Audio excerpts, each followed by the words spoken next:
So far we've created methods or abilities that don't send any information back. They simply do things. This one says hi, this one says whatever is contained in our container called name, and this one says the name of the class, something that's kind of uninteresting. But what if we don't want the method to do anything, really? We just want it to answer a question. We need to ask an object something about itself, and then we'll do something with that information.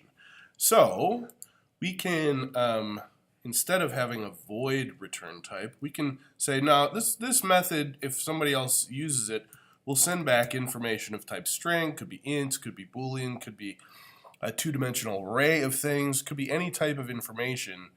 So you can say, no, I'm going to send you back a string right now, or it could be even an object, anything. Well, this is an object actually. So I'm going to send, this method's going to send back a string, and this one is just going to say getName. So we just want to ask it, hey, like another part of the program is just going to ask it, like, what is your name?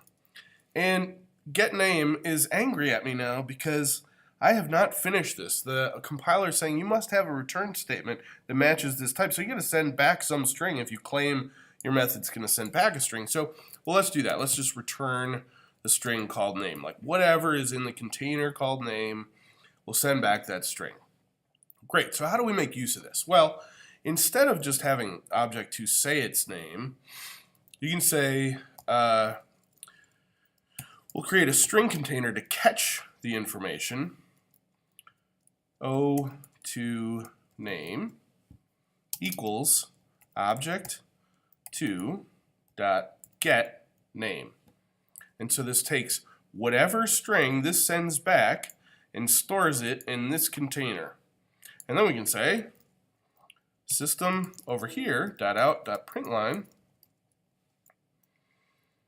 object to is called O to name. Oh, and we've got to do a plus because technically this is concatenation, so plus the whatever is contained in this variable. So now if we print it, what will happen here? What will it be? Well, it'll be the exact same, kinda. Well, it'll be object 2 is called Fred. Oh yeah, not plus Fred there. I did type it. I just typed it in the wrong spot. Called Fred. So if we run it again, it'll look better. Object 2 is called Fred. Great. So you can rearrange these things to suit your purposes. If you just want a program, an object to be able to talk to a different object to send information somewhere, you can just return it.